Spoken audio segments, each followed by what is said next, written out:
Well, I will have to but say we need the Iraqi government to help provide security. Maliki's coziness to the mullahs in Iran is disturbing, and this may reflect that. The administration is asking for hundreds of millions of dollars in aid, military aid, for Pakistan. So we're asking for aid, hundreds of millions of dollars, if not $1 billion in other aid, to a government that is holding in prison the doctor who helped us bring to justice Osama bin Laden, a government that gave Osama bin Laden 10 years of safe haven. My question to you specifically is, how much longer are we going to rely on quiet diplomacy, talking with the Pakistanis about trying to free Dr. Afridi, who is an American hero? How long are we going to use quiet diplomacy rather than just cutting off their aid? Well, you know the old saying, Dana, about cutting off your nose to spite your face.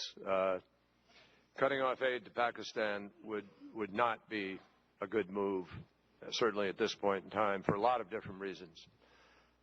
We are working with Pakistan with respect to nuclear weapon safety and nonproliferation. We are working with Pakistan to get our supplies both in and out of Afghanistan. Pakistan has lost perhaps 50,000 people in the last years to terror. Again, they have soldiers. Again, Mr. Secretary, Dr. Afridi. I will come. They are the terrorist friends. And here we are planning to give them millions of dollars, and they have ended up giving some of our aid to terrorists who are killing us. And the guy who tried to save us is languishing away in a dungeon. Shame on us, not you, Mr. Secretary. Shame on us if we ignore Dr. Afridi languishing away in a dungeon for our benefit. We're not ignoring Dr. Afridi at all. Believe me, this discussion we have, and it goes on, but it's just not as simple. It's not as simple as holding everything accountable to one thing where they assert that there were certain laws that were broken. Yes. And you know the arguments. Sure. Now, that complicates it. Yeah, I've got 30 seconds, Mr. Secretary, and I got one more issue that is vitally important to bring up. Absolutely. And that is, I know that you're new to the job. We wish you all the success. I do not believe that Secretary of State Hillary was honestly cooperative with this committee about Benghazi. And you take a look, we have made request after request about, for example, just to get the list of the names of the people who were evacuated from Benghazi.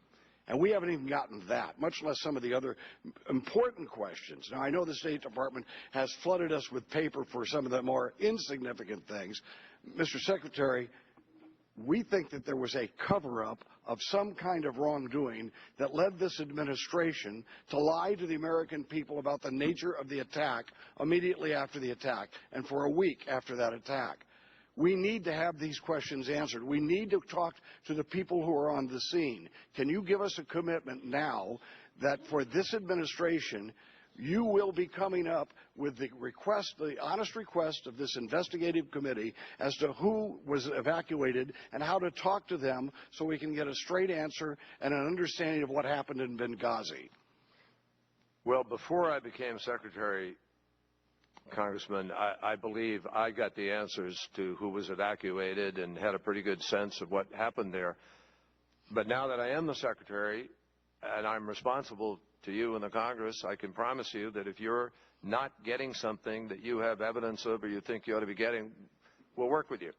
And I will appoint somebody to work directly with you, starting tomorrow with you, Mr. Chairman, to have anything you don't think you've gotten that you're supposed to get. Let's get this done with, folks. Let's figure out what it is that's missing, if it's legitimate or isn't. I don't think anybody lied to anybody. And let's find out exactly together what happened, because we got a lot more important things to move on to and get done. Thank you very much, Mr. Secretary. Mr. Series of New Jersey. Thank you, Mr. Chairman. Mr. Secretary, I'm sorry about what happened at your state. Thank you.